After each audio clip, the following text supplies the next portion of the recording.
thanks for staying with us. So we heard some disturbing news about the fact that citizens are always attacking public officials, some of which are the Lagos State law enforcement. So joining us on the show today is the MD CEO of the Lagos Waste Management Authority, Mr. Ibrahim Odumboni. He is going to be discussing the agency's waste management program advocacy and sensitizing us on how we can help to support the management of waste within Lagos State. To join the conversation, you can call us on 081-270-53687, 091-390-76948. You can also tweet us at TVC Connect. Please hashtag your TVC so we can read your tweets.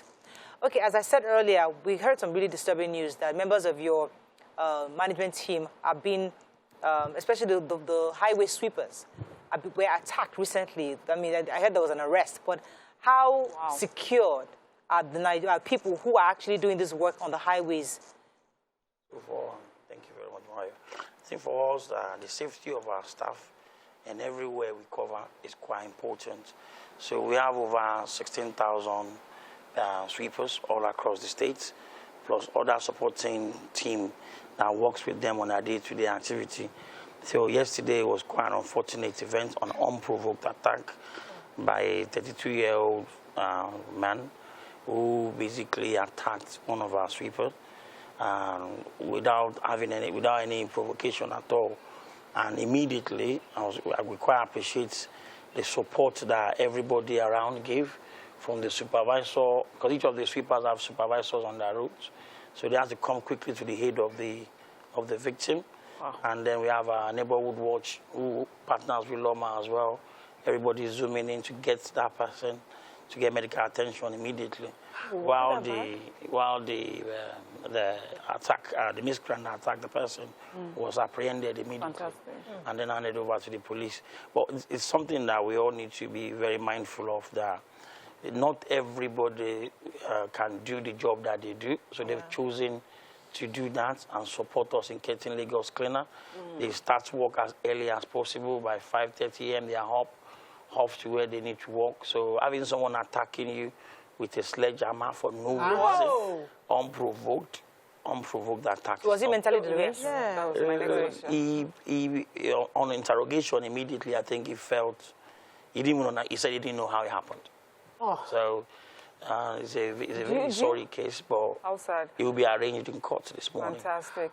But do you have any data? Do you know how frequently this sort of incident happens? Because sometimes on my way to work, when it's really early, I see these women, and it bothers me. Like, do they get security while they're out early at that time? So that's why we have our policing team. So we have our waste policing team who basically walk 500 meters away from them. So they are stationed somewhere around where they are, and they really help. But one of the things that we continue to see is, I know the Mr. Governor talks a lot about people taking one way, all those keke napep, all those bikes. They are the biggest culprit. They are the ones that attack our people the most. Because when someone is sweeping and facing the way they should sweep, health and safety-wise, and you're coming in another direction, you're not expecting them, they eat them and off they go. So you had a couple of incidences like that. But this particular one is an unprovoked attack that even the victim couldn't even understand how quickly it went. So we thank God that he's recovering now. Right. So like when this sweeping thing started years back, I was constantly on the show saying, why do we have women on the street sweeping? Why do we have human beings on the street sweeping? We should use technology. Let them drive, train them to drive, and then they drive the sweeping vehicles. I said it so many times. I think it was like 5 years, 6 years ago. I got tired of saying it because I realized, okay, maybe it's providing employment for more people than if you use technology. But I feel for the dignity of human life, there needs to be a phasing out of manual sweeping. Is this something you, as the MDC, you're looking at, so that we can migrate that job into a better livelihood for these people with something of more dignity? We've started doing that, and I will say this to you. In the night, between 11 p.m. to 4 a.m., we have mechanical sweeping of all the major highways in Lagos, using all those motorized machines to actually sweep Tunnel Bridge, Solo Road, Kurudu Road, and all those. But we all need to understand that the population in Lagos is another thing. Right. So if you have about over 20 million people, and by 4 a.m. Lagos is awake. By 4 a.m. Lagos is awake. Yeah. By 6, we're doing our first round of cleaning again.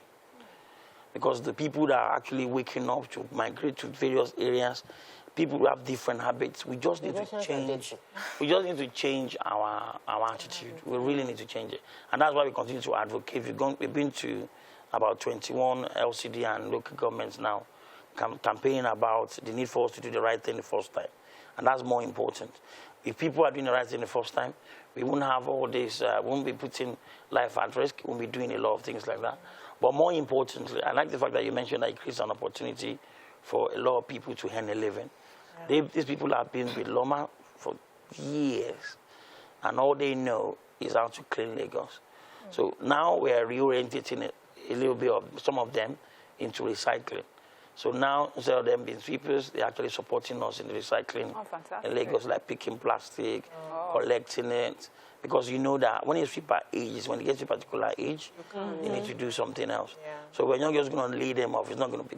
We are going to be in partner throughout the span of the. So we continue to reorientate them and support them as well. Right. I like the fact you mentioned about reorientating them and also about sensitization, because one of the things I see is that a lot of people don't get the message. So you speak to us in English language, and we are the ones that will drive the cars and go and know not to throw the bin and know not to know to respect the people sweeping. But those local people on the streets do not see them as anything meaningful, and they are the ones we need to pass the message to.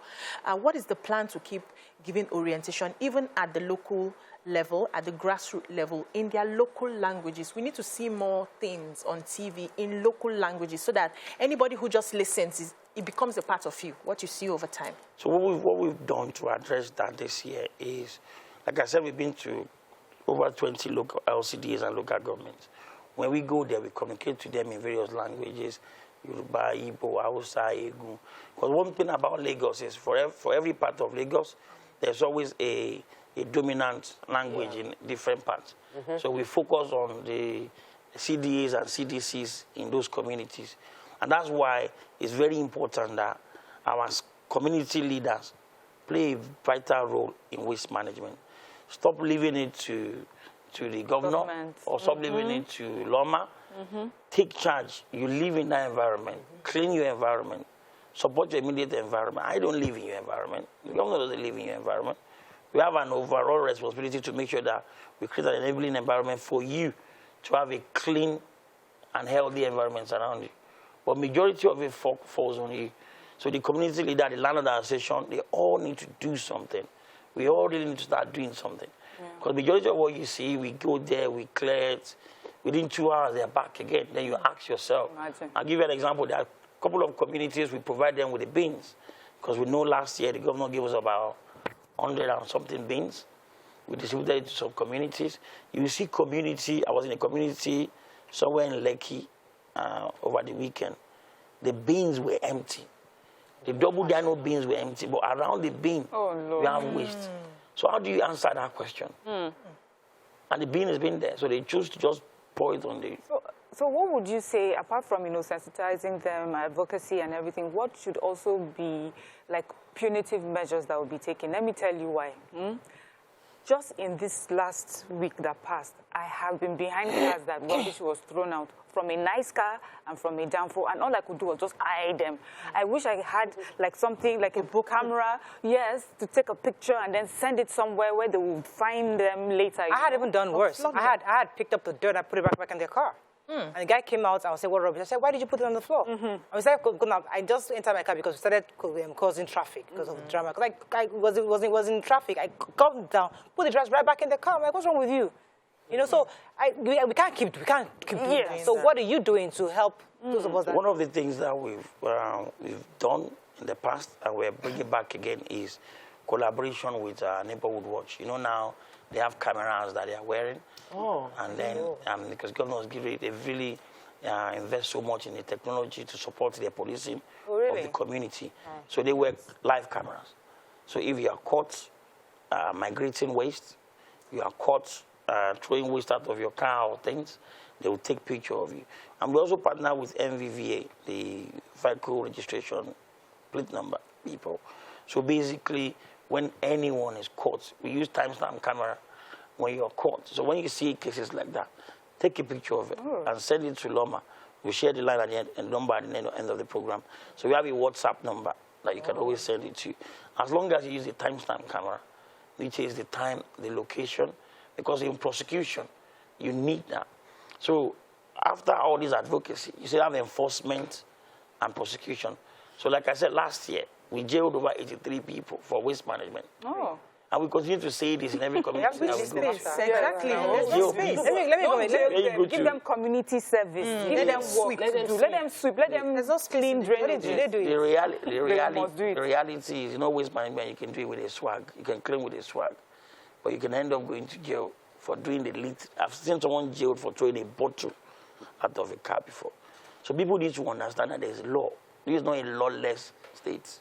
Okay, let me go on a quick break. When we come back, we'll continue to have this conversation. Stay with us. We'll be right back.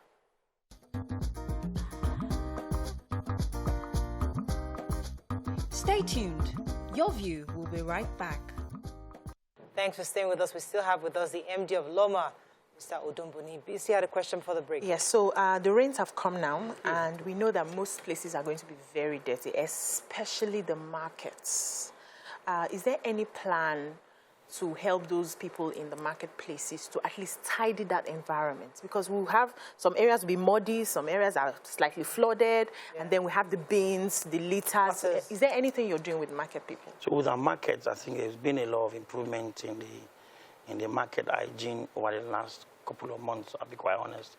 Because from where we saw a few years ago to what we have now, there's been a massive improvement from the advocacy that the First Lady's team does, because we have a market sanitation meeting every month that's chaired by the First Lady, where we talk to the market master, the local government, the council chairman about all the various markets that we have.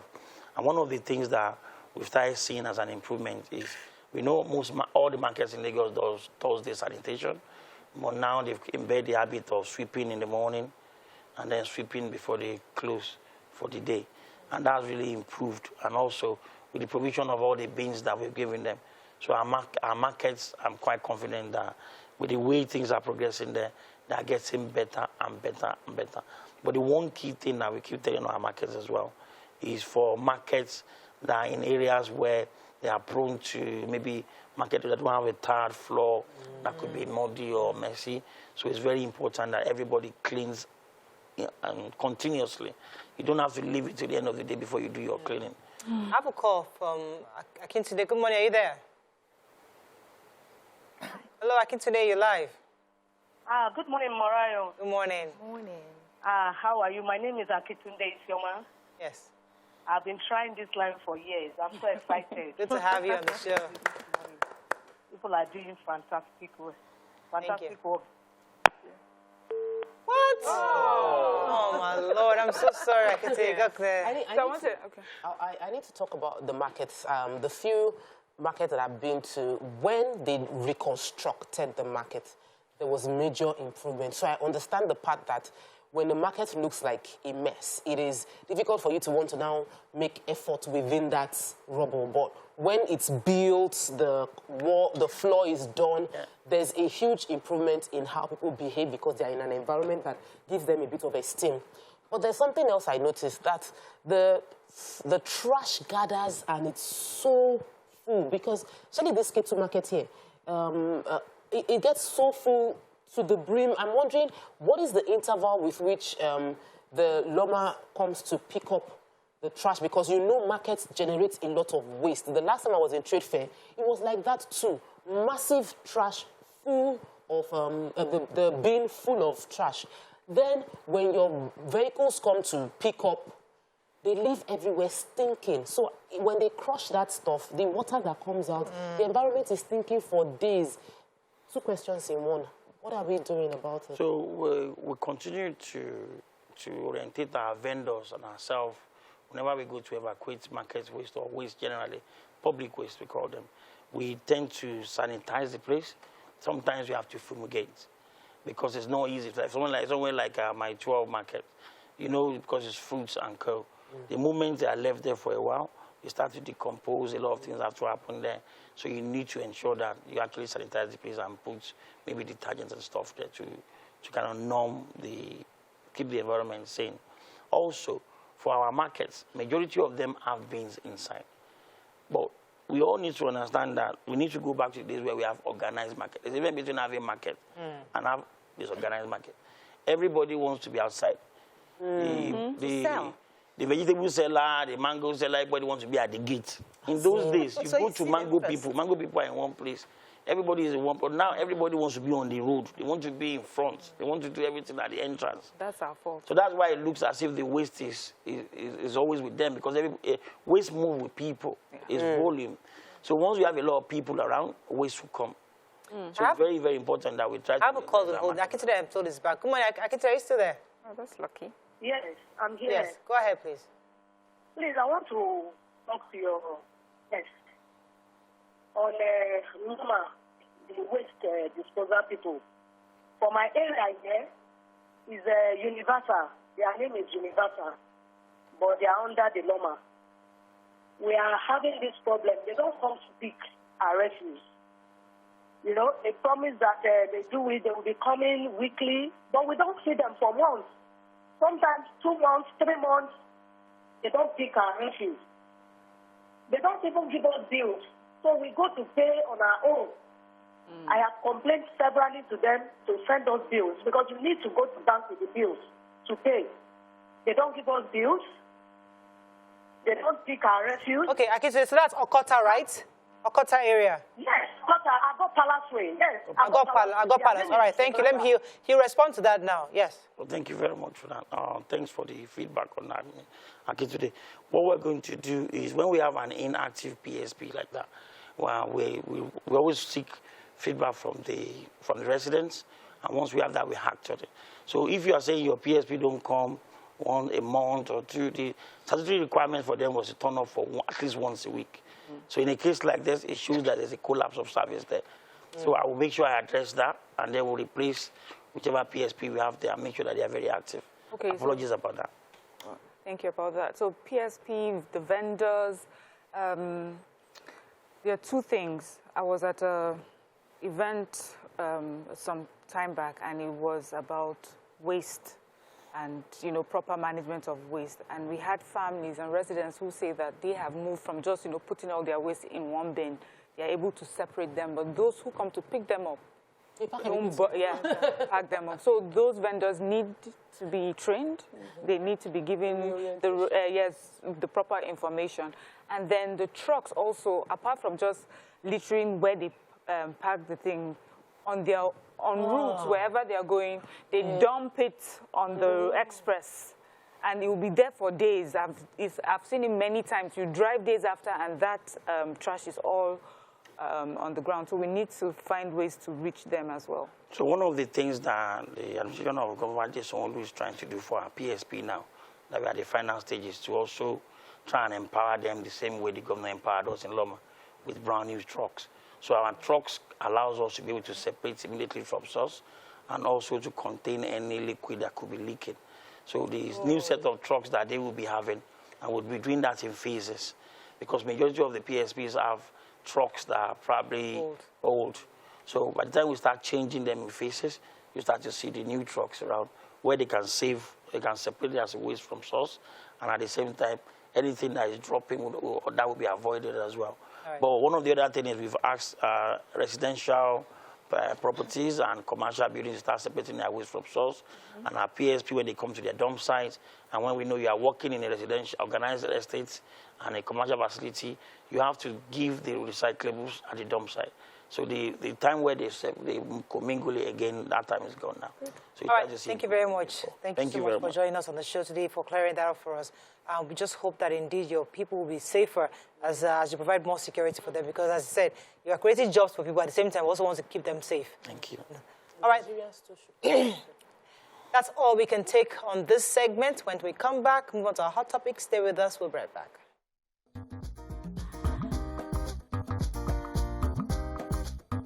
Stay tuned. Your View will be right back.